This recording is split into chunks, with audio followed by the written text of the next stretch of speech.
Amados hermanos, quiero invitarlos para que se ubiquen en el libro de Efesios, capítulo 3, y muy especialmente en el versículo 17 al 19. Efesios capítulo 3, versículo 17 al 19.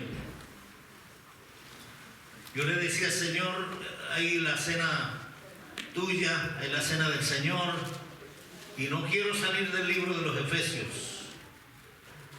Y esta semana en las células me he gozado estudiando las dimensiones del amor de Dios. Y la hermana Juana, bueno, pues tuvo que calarse 2 veces la enseñanza porque fue a dos células. Pero yo la repetí toda esta semana en todas las células. Y me he gozado hablando acerca de las dimensiones del amor de Dios. Y el título que he puesto a este sermón, y usted ya recibió el bosquejo y puede ir siguiendo el bosquejo, es un amor singular. Un amor singular. El término singular no se refiere aquí a la primera persona, sino se refiere a lo que es Dios en toda su dimensión. Cuando hablamos de un amor singular, hablamos del amor de Dios, porque es un amor único, es un amor original, es un amor especial, es un amor incomparable, inigualable, excepcional y extraordinario. Y no hay amor en esta tierra que pueda compararse al amor de Dios. El amor de madre dicen que es muy especial, pero el amor de madre no es incomparable. El amor de madre no es excepcional. El amor de madre no es único. Pero el amor de Dios sí es único, es original, es especial, es incomparable, es insuperable. Nadie puede superar el amor de Dios. Es inigualable, es excepcional y es extraordinario, mis queridos hermanos. Y es extraordinario. Ahora, para entender estos términos, veamos las dimensiones del amor de Dios. ¿Cuáles son las dimensiones del amor de Dios? Para que podamos comparar o para que podamos definir el amor de Dios como inigualable, incomparable, excepcional, extraordinario, especial, extraordinario. No hay amor como el amor de Dios. Vamos puntualmente al capítulo 3, versículo 17. ¿Cuál era el deseo del apóstol Pablo para los creyentes? Y Pablo en el versículo 17, hablando de varias peticiones, pero en el versículo 17 menciona la cuarta o la quinta petición que le está haciendo a favor de los efesios, y les dice: yo deseo, mi anhelo grande es que habite Cristo por la fe en vuestros corazones, a fin de que arraigados y cimentados en amor, y aquí viene, seáis plenamente capaces de comprender con todos los santos cuál sea la anchura, la longitud, la profundidad y la altura, y de conocer el amor de Cristo que excede a todo conocimiento, para que seáis llenos de toda la plenitud de Dios. Ese era el anhelo de Pablo. Y yo leía muchas veces estos versículos, estas dimensiones, altura, anchura, longitud, profundidad, ¿y qué será eso? Y estudiando la Biblia, no está hablando de otra cosa, sino de lo incomparable que es el amor de Dios. ¿Conoce usted el amor de Dios realmente? ¿Lo conoce? Recuerde que el griego utiliza 2 palabras para conocimiento. Hay mucha gente que tiene mucha información acerca de Dios y de su amor. Mucha información, la cabeza está llena, ya no les cabe más. Eso es bien, pero ese no es el conocimiento al cual Pablo se refiere. Él dice: para que seáis plenamente capaces de comprender con todos los santos cuál sea la anchura, la longitud, la profundidad y la altura, y de conocer, epinosco, no es ginosco, que es el conocimiento, es llenar la cabeza de conocimiento, ginosco o gnosis, sino epinosco, es el conocimiento que llega a la cabeza, pero que al ponerlo en práctica produce cambios en nuestra vida. Por eso hay muchos creyentes que no cambian, porque están llenos de conocimiento y pueden humillar a otro, dándole a entender que saben más Biblia que ellos, pero no hay, su vida sigue siendo igual, no hay cambios, no hay transformación en su vida. Y Pablo está presentando entonces allí las dimensiones del amor de Dios. Y dice, en primer lugar, el amor de Dios es ancho. ¿Y qué quiere decir que el amor de Dios es ancho? Significa que Dios te acepta como tú eres. En la sociedad en la cual vivimos no nos aceptamos como somos, no aceptamos a otro como es. La persona que es difícil le cuesta hallar cabida en un grupo porque no es aceptable. Y es importante, ¿verdad?, que la Biblia nos dice que el amor de Dios es ancho. El nuestro no es ancho, el nuestro tiene límites, pero el amor de Dios es ancho. Él te acepta como tú eres. Romanos 5:8 dice: Dios muestra su amor para con nosotros en que, siendo aún pecadores, Cristo murió por nosotros. No importa, ustedes son pecadores, pero yo por eso no voy a dejar de morir por ustedes. Yo voy a dar mi vida por ustedes, no importa lo que ustedes sean. Y en Juan 3:16, el versículo más conocido a nivel mundial por todos los cristianos, el versículo más famoso, de tal manera, ese de tal manera expresa un amor sin límites, un amor sin fronteras, un amor sin distingo racial o social. Es un amor sin fronteras. De tal manera amó Dios al mundo, que dio a su Hijo unigénito, para que todo aquel que en él cree no se pierda, mas tenga vida eterna. Y la mejor ilustración de esto, por supuesto, es su propia vida y mi vida. Pero conseguimos en la Biblia la historia del hijo pródigo. Dice en capítulo 15, versículo 11 al 32, y muy puntual en el versículo 13, que el hijo pródigo desperdició sus bienes viviendo perdidamente. Derrochó, botó la fortuna, defraudó a su padre, quería ser independiente. Y dice la Biblia que se revolcó en el pecado, en fiestas, en prostitución, y pare usted de contar, en todos los pecados habidos y por haber en aquella provincia, apartada, lejos de los ojos de su padre, como para que su padre no sintiera dolor por lo que estaba haciendo. Pero dice la Biblia que su padre contemplaba la esperanza de verlo regresar. Y me imagino a todas las mañanitas, al rayar el alba, que el padre saliendo a la puerta y viendo a lo lejos del camino: allá parece que viene mi hijo, parece que es. Sí, se parece mucho su forma de caminar. Pero no puede ser, viene con su ropa hecha harapo, sucio. Pero la Biblia dice que cuando su padre lo reconoció, salió corriendo, no esperó que su hijo llegara. Emprendió una veloz carrera y fue hasta él, y así como venía, hediondo, andrajoso, con ropa rota, hediondo a cerdo, porque estaba trabajando, después de ser millonario, cuidando cerdos en las cochineras de aquella provincia apartada. Y su padre no lo rechazó: anda a bañarte para poderte abrazar. No, dice la Biblia que corrió, echó sus brazos sobre sus hombros, lo besó, le dio la bienvenida, lo recibió en su casa, le puso el mejor vestido, mandó a matar el becerro más gordo, el más bonito, el más hermoso, para un hijo que lo había defraudado, que lo había decepcionado.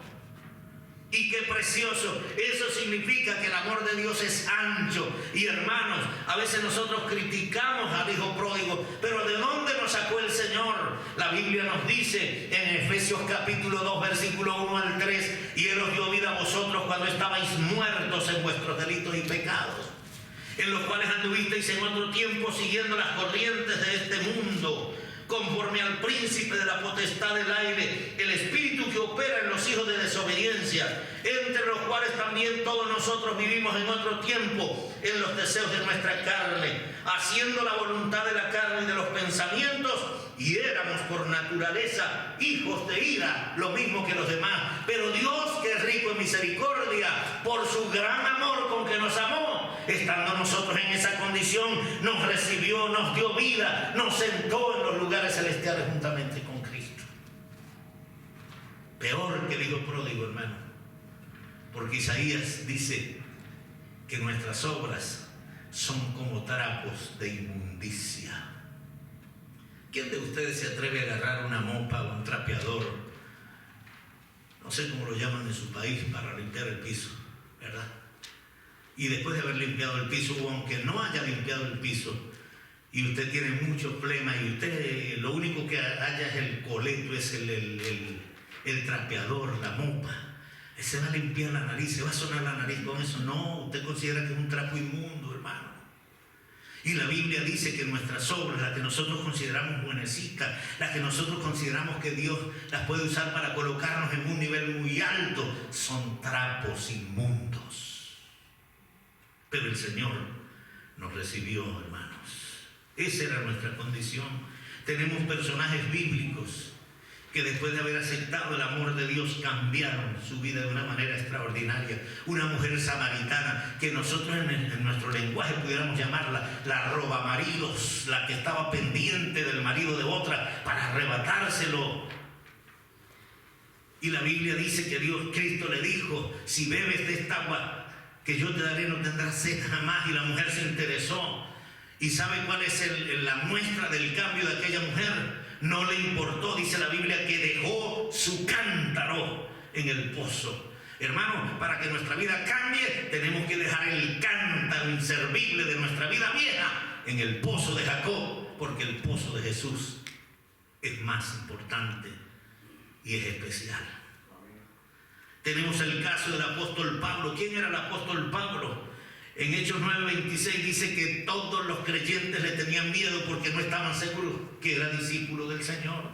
¿Saben por qué, hermano? Si usted lee la historia de Pablo en Hechos capítulo 22, capítulo 9, capítulo 26, usted se encuentra que Pablo era un asesino, un homicida. Se gozó cuando estaban matando a Esteban. Pusieron las ropas al lado de él. No solamente fue testigo, sino que se gozó de esa situación.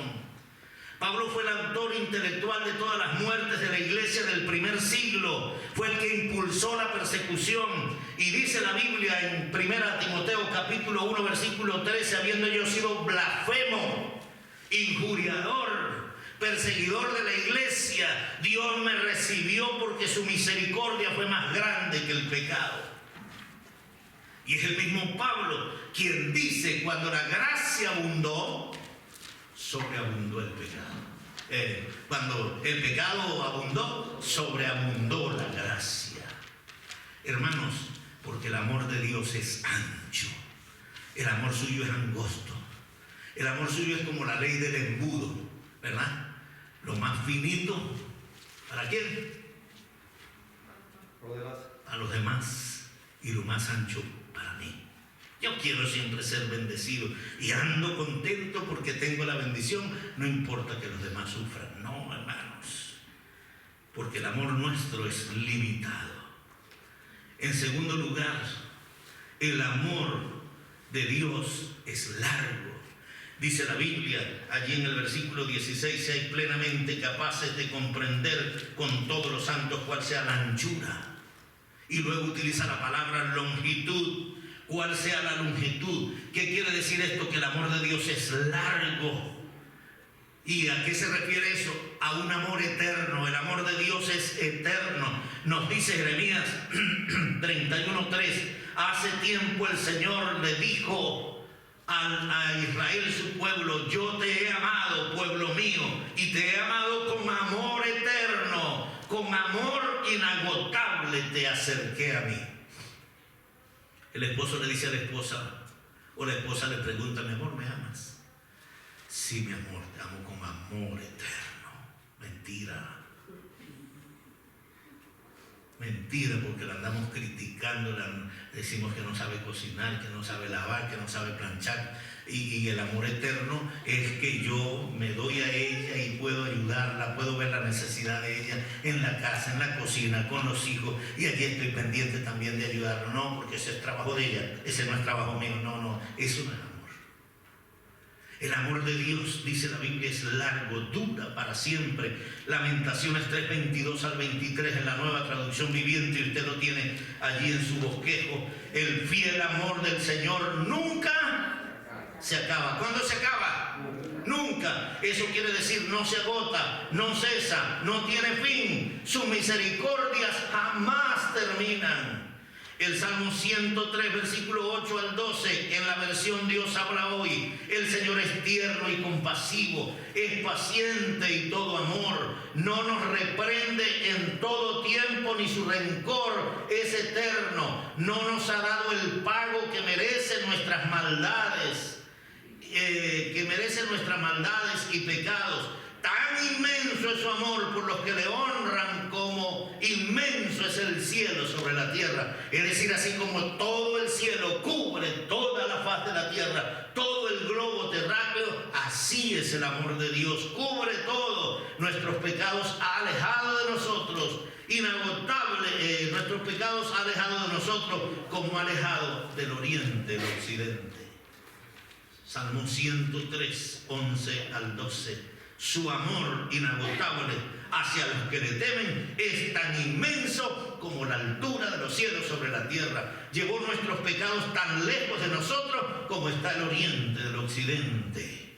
Ese es el Salmo 103, versículos 11 y 12 en la Nueva Versión Internacional. Tan grande es su amor por los que le temen como alto es el cielo sobre la tierra. Tan lejos de nosotros echó todas nuestras transgresiones como lejos del oriente está el occidente. El Salmo 136, 26 en Nueva Versión Internacional dice: den gracias al Dios de los cielos, su amor perdura para siempre. El amor tuyo se acaba. El amor nuestro se acaba. Es amor eterno, pero el amor de Dios perdura para siempre. Ese es el amor de Dios. La tercera dimensión del amor de Dios que pronuncia el apóstol Pablo en el versículo 18, capítulo 3 de Efesios, dice: no solamente la anchura, la longitud, dice la profundidad. El amor de Dios es profundo. ¿Y qué quiere decir esto? Es tan profundo que Dios puede sacarte de la más profunda desesperación. Dios puede sacarte de la más profunda desesperación. El Salmo 42, en la versión Jubileo, dice: me hizo sacar del pozo de la desesperación, del lodo cenagoso, del pantano de aguas movedizas, donde nadie se salva. El que cae en un agua movediza, en una tierra movediza, no se salva. La tierra se lo va comiendo. Y el apóstol Pablo dice, el salmista David dice: me sacó del lodo cenagoso y puso mis pies sobre peña. ¿Y cuál es esa peña? Jesucristo, la roca inconmovible, mis amados hermanos, y enderezó mis pasos. Hermanos, el Señor no ha prometido que habrá vida sin tribulación, sin problemas. El Señor dice claro: en el mundo tendréis aflicción. ¿Y cuántos están en el mundo ahorita? Estamos aquí en el mundo. Entonces el Señor se equivocó al decir eso. No. El Señor le está diciendo: en el mundo tendréis aflicción. Los predicadores de la prosperidad dicen: no, si tienes pruebas es porque estás en pecado. Si estás enfermo es porque estás en pecado. No, Cristo dijo: en el mundo tendréis aflicción. Job dijo: Dios me probará. Y lo que Dios determina, nadie lo hará cambiar. Dios me probará, dice el Señor. Mis amados hermanos, es en su amor que Él nos acompaña y nos da la victoria.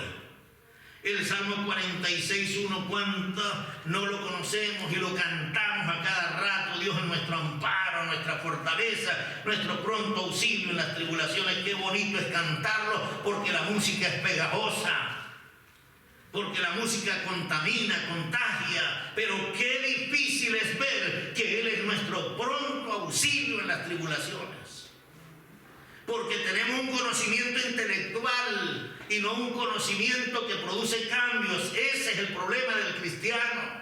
Estamos llenos de Biblia, conocemos la Biblia al derecho y al revés, pero no la practicamos. Nos jactamos de humillar a otros y jugamos con el deporte ese que se juega con espada, creo que se llama esgrima, ¿verdad? Agarramos la Biblia como una espada para herir a los demás, para humillarlos y decirle: tú no sabes nada, yo sí sé bastante.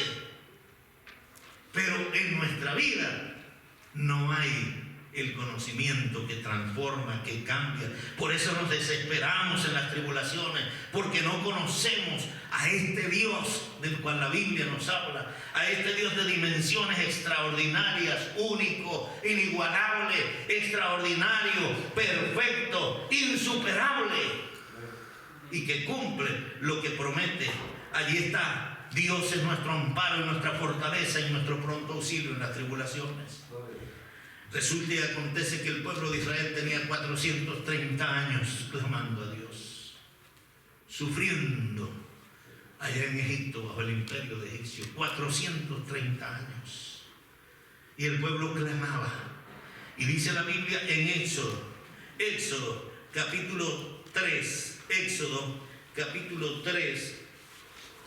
versículo 7 en adelante. Dijo luego Jehová: bien he visto la aflicción de mi pueblo. Quiero que centre su mente en estos verbos. He visto la aflicción de mi pueblo.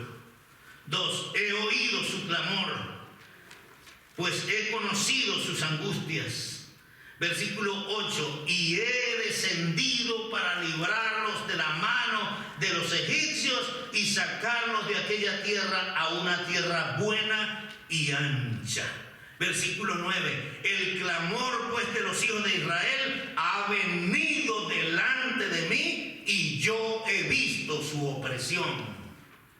Hermanos, Dios ve tu necesidad, Dios ve tu aflicción, Dios conoce tu necesidad y Dios quiere descender para ayudarte porque te entiende en tu necesidad. Pero el problema no lo tiene Dios, el problema lo tenemos nosotros, lo limitamos, no confiamos.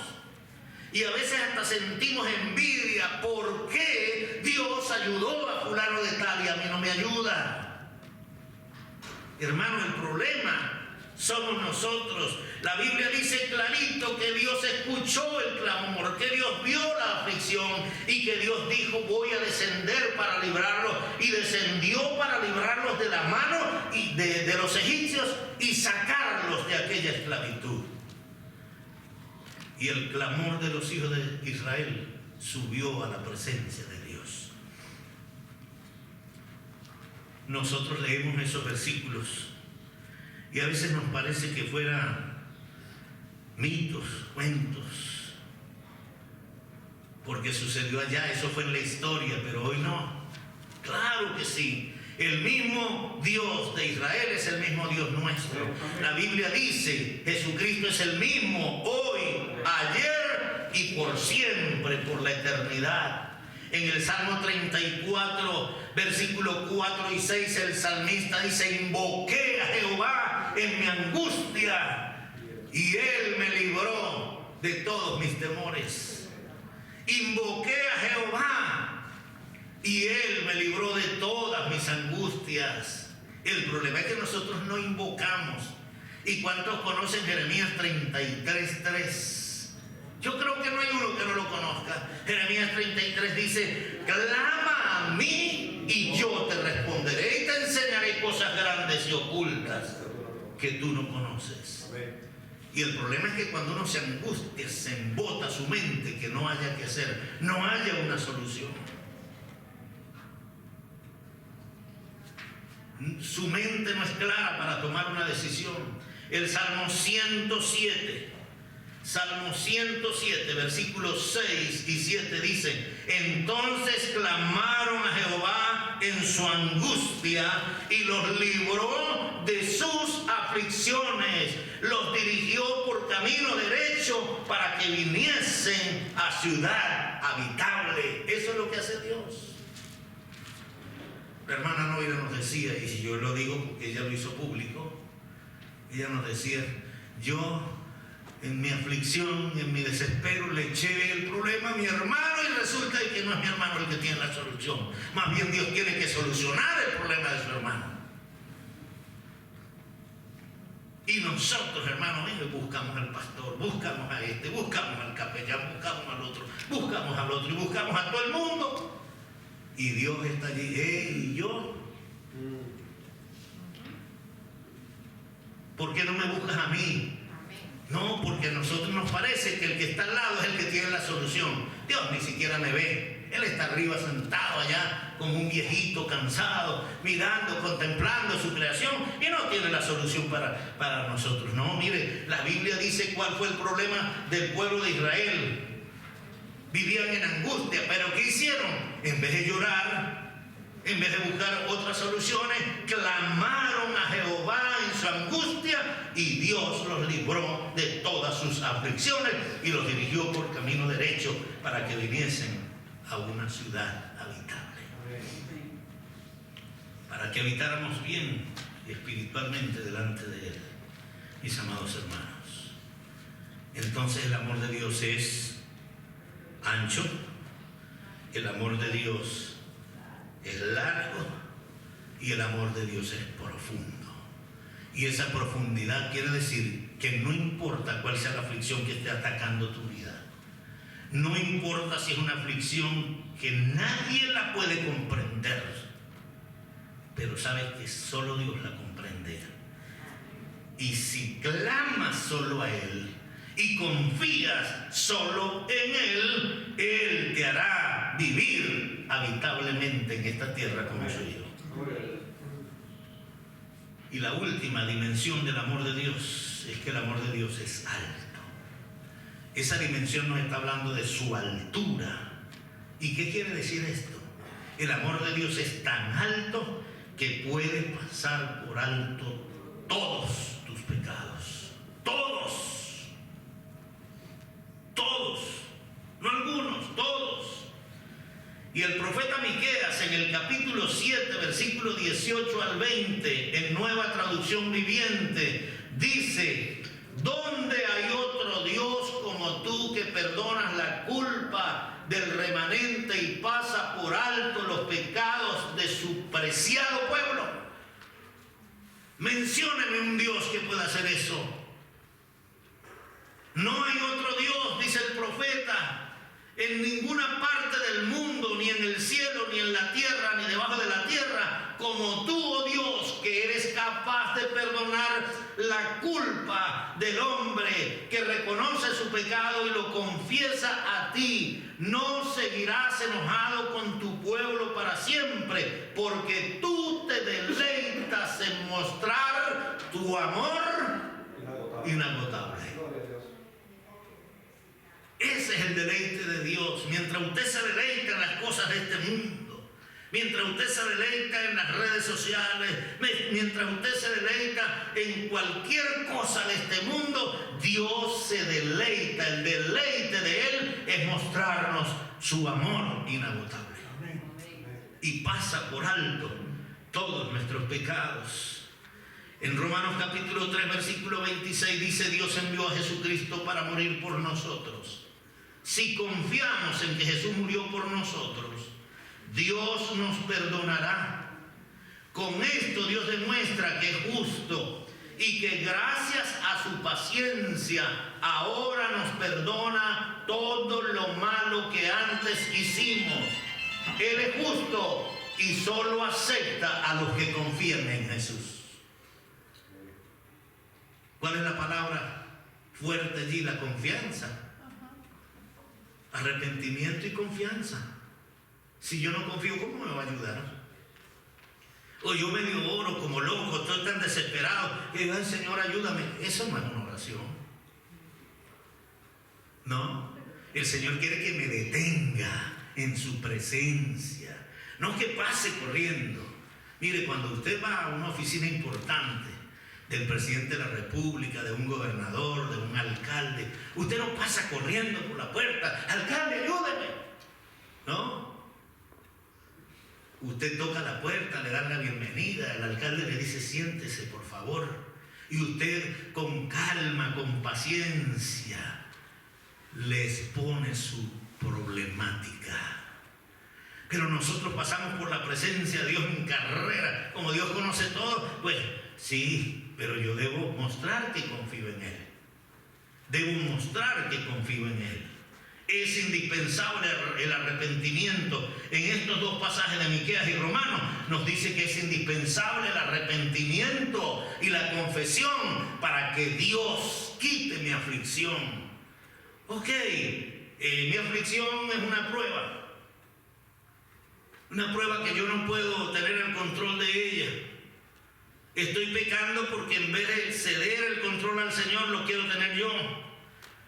Busco mis propias soluciones. No estoy buscando las soluciones de Dios. No confío en lo que Dios me dice. Estoy desesperado y busco mis propias soluciones.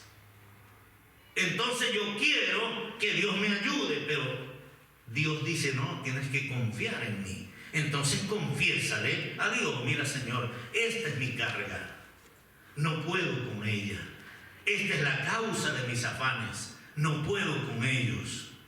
Pero como sé que tú sí puedes, aquí estoy dispuesto a aceptar que tú eres mi gran socio y entre tú y yo vamos a solucionar, vamos a salir de esto, Señor. Y no batalles solo. Eso es lo que dice Filipenses 4, 6 y 7. Por nada estéis afanosos. En vez de afanarse, dé a conocer a Dios la causa de tu afán, la raíz de tu afán, el origen de tu afán. ¿Cómo? Con oración, con ruego y con acción de gracias. Y cuando usted tiene la capacidad de decirle, gracias Señor, no entiendo lo que está pasando, pero te doy gracias porque esto está en tus manos y viene la solución porque yo confío en ti. Entonces dice la Biblia en el versículo 7, y la paz de Dios, que sobrepasa todo entendimiento, guardará vuestros corazones y vuestros pensamientos en Cristo Jesús. ¿Para qué usa el policía, el presidente, el gobernador, el chaleco antibalas, el periodista? ¿Para qué lo usa? Para proteger sus órganos vitales. El chaleco antibalas protege los órganos vitales del cuerpo humano, el corazón, la cabeza, ¿verdad? Y la Biblia dice que la paz de Dios va a guardar nuestro corazón y nuestros pensamientos. La paz de Dios guardará ¿qué? Y nuestros pensamientos, los órganos vitales del hombre y de la mujer espiritual. Va a guardar tu corazón de sentimientos equivocados y va a guardar tu mente de decisiones equivocadas. A veces nos metemos en problemas porque no somos prudentes y por la desesperación solucionamos problemas a nuestra manera y tomamos malas decisiones porque no estamos descansando en Dios.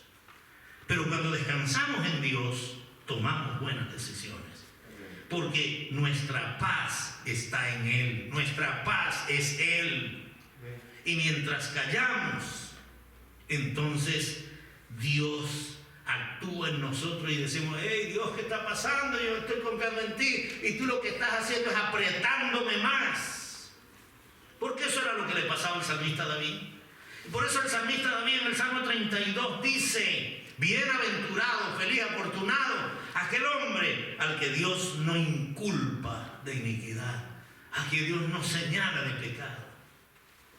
Y el salmista, contando su propia experiencia, dice: mientras callé, envejecieron mis huesos en mi gemir todo el día, porque de día y de noche se tornó gravemente sobre mí tu mano. Se tornó mi verdor en sequedades de verano. Una persona que no confía en Dios es como una tierra en verano, seca, árida, se raja por todas partes. Y usted siempre lleva una planta y no te va a germinar, porque está seca, árida. Y entonces dice el salmista: entonces dije, confesaré mi pecado al Señor. Confesaré mi pecado al Señor. Aquí está hablando de adulterio.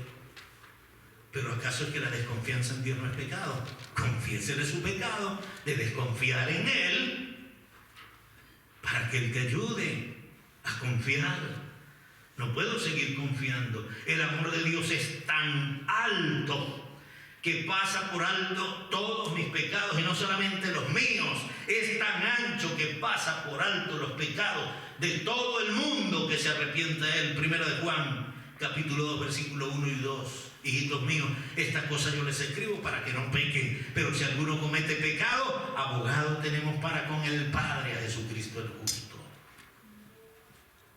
Y Él es la propiciación por nuestros pecados. Versículo 2. Y no solamente por los nuestros, sino también por los de todo el mundo. Porque el amor de Dios es ancho, porque el amor de Dios es profundo, porque el amor de Dios es alto, y porque el amor de Dios es largo. Y aquí, alto.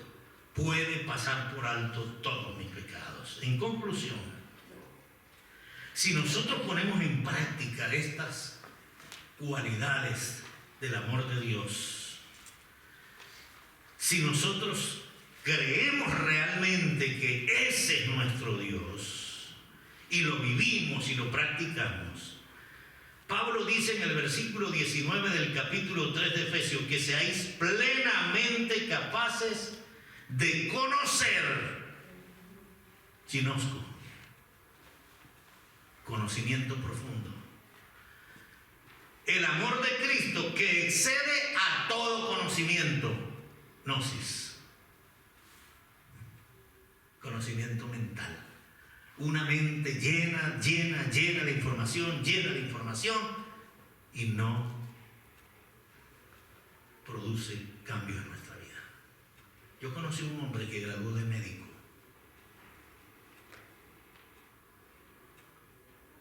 con altas notas, pero no podía ejercer la medicina porque no sabía qué hacer con un paciente. ¿Cuántos de nosotros nos hartamos de conocer a Dios, pero no podemos ejercer el dominio propio sobre nuestras vidas para confiar en Él, cederle el control a Él, porque creemos que Dios no puede con nuestro problema? Si nosotros caminamos con Dios y lo conocemos perfectamente, mis amados hermanos, ve allí la conclusión. Esto es riqueza inescrutable, inexplicable. No hay palabras adecuadas para escudriñar y describir este amor, porque es un amor insondable, excede a todo conocimiento. Como Dios hace las cosas mucho más abundantemente de lo que pedimos o entendemos, así es su amor, excede a todo conocimiento. Si caminamos con Dios como Él lo ha indicado, es decir, siguiendo a Jesucristo, porque la gente dice: no, pero es que yo camino con Dios a mi manera, pastor, yo creo en Dios a mi manera.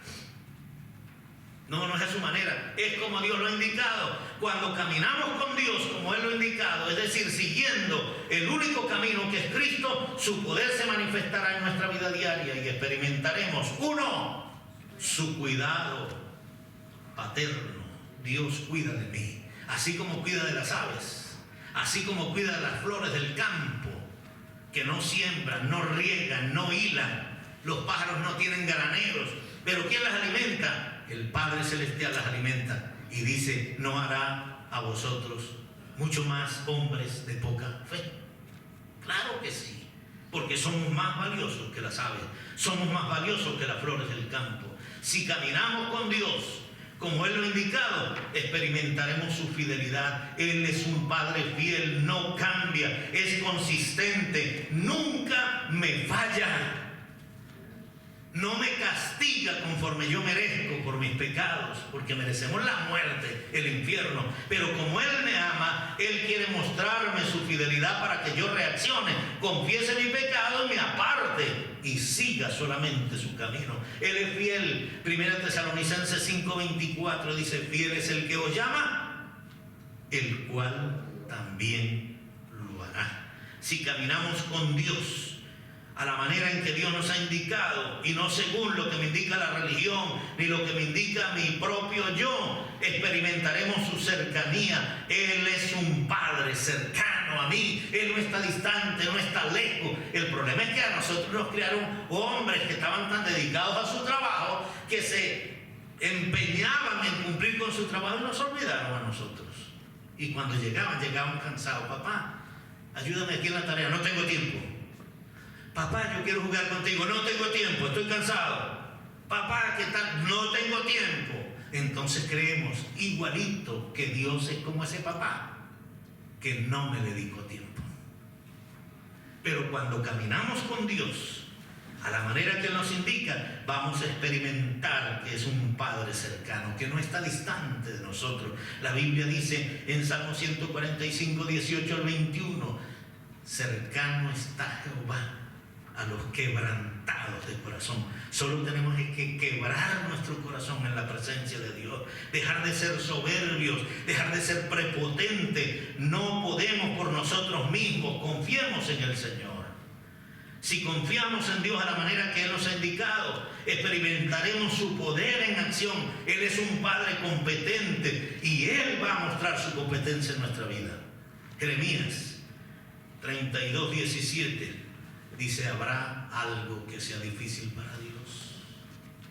Yo soy Dios de toda creación. Yo hice el cielo y la tierra. ¿Habrá algo que sea difícil para mí? Y el profeta Jeremías en el versículo 27 entonces dice: Señor, tú eres el Jehová omnipotente, nada hay difícil para ti. Y eso lo sabemos y lo decimos. Pero ¿por qué nos achicopalamos? ¿Por qué creemos que no hay esperanza en nuestras circunstancias difíciles? Porque no estamos experimentando el amor de Dios en sus 4 dimensiones. Creemos que es un amor limitado como el nuestro. Si caminamos con Dios a la manera en que Dios nos indica, entonces seremos llenos de toda la plenitud de Dios. Seremos los recipientes de todo lo que Dios nos ofrece. Seremos recipientes de sus riquezas, de las riquezas de su gracia. No nos faltará nada de las ricas provisiones espirituales de Dios. ¿Y qué dice Mateo 6:33? Buscad primero el reino de Dios y su justicia, y todo lo demás vendrá por añadidura. Pero nosotros buscamos primero todo lo demás, las añadiduras. Lo hacemos al revés y queremos que Dios nos bendiga. Queremos que Dios nos bendiga. Hermano, Dios no va a bendecir tu vida, no va a bendecir nuestras vidas si nosotros no le damos el primer lugar. Y eso lo aprendió usted en la Iglesia Católica, hermano. ¿Cuál fue el primer mandamiento que le enseñaba la Iglesia Católica? Amar a Dios sobre todas las cosas. Eso es lo mismo que está diciendo Mateo 6:33. Buscar primero el reino de Dios y su justicia, y todo lo demás. Ama a Dios primero y todo lo demás vendrá por añadidura. Mis amados hermanos, ese es tu Dios. Ese es mi Dios. Estamos en momentos difíciles. La humanidad está pasando por momentos difíciles que mientras estemos en esta tierra como iglesia nos afecta, hermanos. Nos afectan las leyes que están aprobando, ¿verdad? Nos afecta el costo de la vida, nos afectan las enfermedades, nos afecta todo. Pero ¿qué debemos hacer, hermano? Confiar en el único Dios que tiene un amor ancho, un amor alto, un amor profundo y un amor largo. Ese es tu Dios. Ese es tu Dios. Ese es el Dios que te dice: estás angustiado, no eches la angustia sobre ti, clama a mí y yo te responderé.